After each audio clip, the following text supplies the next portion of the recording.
मैं सुनीता और आप देख रहे हैं नेशनल न्यूज़ इंडिया।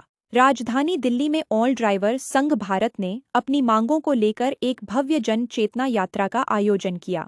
इस अवसर पर संगठन ने प्रेस कॉन्फ्रेंस के माध्यम से सरकार के समक्ष अपनी 18 सूत्रीय मांगें रखीं और ड्राइवर समुदाय से जुड़े मुद्दों को प्रमुखता से उठाया।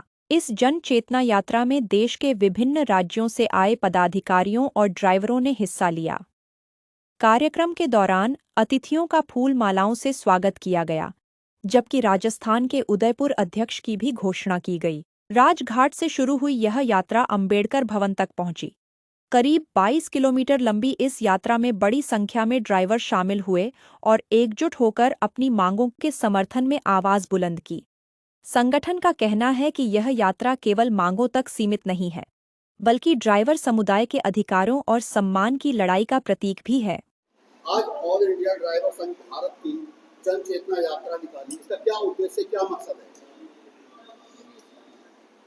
पहले तो मैं सभी मीडिया का धन्यवाद करता हूँ। आपसे आप लोग हर वक्त इस बार आप लोगों ने कवर किया है और पूरा जो मेरा रोड मैप था आपने देखा आपने और जगह जगह कवर किया आप लोगों ने।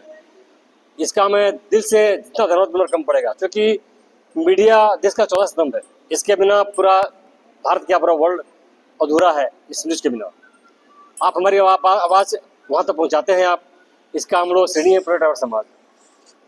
जन चेतना हम लोग 10 साल से चला रहे हैं। आज दिल्ली में चूँकि पहली बार आस्था, चूँकि दिल्ली में कभी हम लोग ऐसा जन चेतना नहीं की थी।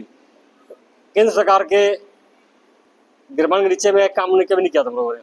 ये पहली बार है कि सरकार को ये दिखाने के लिए, बताने के लिए कि हम लोग अन्य राज्यों में कर सकते हैं तो दिल्ली में कर सकते हैं। आज छोटा के कल बड़ा भी कर सकते हैं।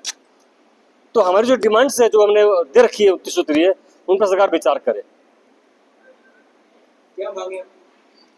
29 सूत्रीय मांगे सर तो जानते हैं, वो रिपीट चुके हैं। हमारी मेन जो मांग है वो ड्राइवर आयोग है। उसके बाद हमारा वेलफेयर बोर्ड है। जो हमारे ड्राइवर रोड में चल रहे हैं उनको जो एक्सीडेंट होने पर जो उनकी मृत्यु हो जाती है, उनका उसके लिए मुआवजा है। उनका अंग मंग होने पर उसको कम से कम उसका मुआवजा है। इस तरह की हमारी कई 29 सूत्रीय मांगे इसमें है, जो सामाजिक है। सरकार ने मुलाकात करी ही नहीं, समय देते ही नहीं। वो पहली बात तो यही है। आप पहले इससे पहले ज्ञापन देके गए थे, आपको तो आश्वासन भी दिए गए थे। आश्वासन एक मैसेज सरकारी आता है बार बार कि आपका पोर्टल में डाल दिया गया है, उसको सॉल्व कर दिया गया है, आप उसको देख लें। क्या उसको देखें जब जमीन पर कुछ नजर नहीं आता। आदेश तो जाना सरकारी विभाग को जाना है, उनके अधिकारों को जाना है, काम उनको करना है। लेकिन हमें जानकारी देने का फायदा क्या है? उसमें क्या काम किया, नहीं काम किया, हमें कोई जानकारी संगठन को नहीं है। ड्राइवर सुरक्षा कानून, ड्राइवर वेलफेयर बोर्ड, ड्राइवर आयोग, ड्राइवर के लिए देखिए, अभी मैंने एक पल देखा, एक ड्राइवर साहब आते पटियाला के अंदर 11,000 66,000 की लाइन से अचानक करंट आ जाता है, ड्राइवर की मृत्यु हो जाती है, 7 बेटियां होती हैं, लेकिन उस परिवार में कोई कमाने वाला नहीं बचता है। अगर सरकार अगर ऐसे टाइम पे अगर 20 लाख रुपए उस परिवार को अगर दे दे, तो ये बताइए क्या वो परिवार किसी का मोहताज रहेगा?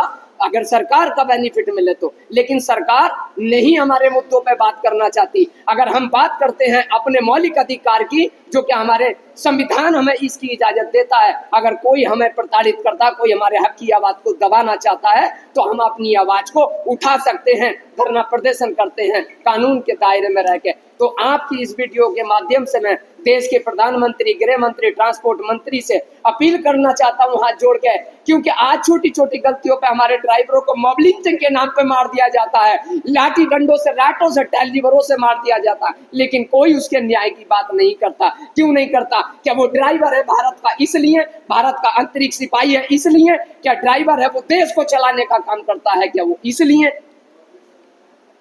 बहुत दुख होता है, बहुत पीड़ा होती है, क्योंकि एक ऐसे ड्राइवर की हम आवाज को उठाने का विकल्प हमने चुना है। हमारे हाईकमान श्री सुरेंद्र प्रसाद ने, हमारे अवतार सिंह जी ने, जो कि आज तक भारत में किसी ने इसके विषय में नहीं सोचा। कभी भी किसी भी वक्त में हो सकता है कि भारत का ड्राइवर रुद्र लगेगा और गुस्से में आएगा। फिर आप देश के ड्राइवर के सामने हाथ जोड़ेंगे, पैर पकड़ेंगे कि भाई देश के सवाल है, देश के इज्जत के सवाल है, देश के जनता के सवाल है।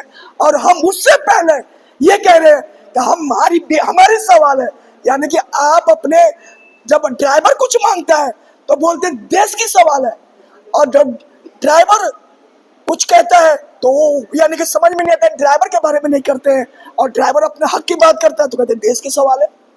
यानी कि जब ड्राइवर रुकेगा तो देश की अर्थव्यवस्था सरबराएगी, विदेशों में किरकिरी होगी। मैं माफी चाहता हूँ, मेरा गला बैठा हुआ चिल्ला चिल्ला कर, तो इसके लिए मीडिया सभी कर्मचारियों से मैं माफी चाहता हूँ, इसीलिए मैंने अपने साथियों को बोलने का मौका दिया है। तो मैं एक बार फिर जिन हमारे कर्मचारियों ने, पुलिस कर्मचारियों ने साथ दिया है, आपको मैं बता देता हूँ, पुलिस कर्मचारी में भी कुछ चाटुकार बैठे हुए हैं जो कि अच्छे काम करते हुए व्यक्ति को काम नहीं करने देते हैं। राज्य गार्ड से हमने निकले, हमारी कई ऐसे थाने से हमारी परमिशन कैंसिल कर दी, हमारे को दबाया गया, देश के ड्राइवर को, आवाज को दबाया गया, हमें धमकी दिया गया कि हम तुझे देशद्रोही का मुकदमा लगा देंगे। यहाँ तक कि बोला गया तुझे ऐसी मुकदमा में फंसा देंगे कि जिंदगी में तू कभी ड्राइवर की आवाज नहीं उठाएगा। क्या यही बीजेपी की सरकार है? क्या यही जनता की सरकार है? क्या यही आम आदमी की सरकार है? कि कोई आम आदमी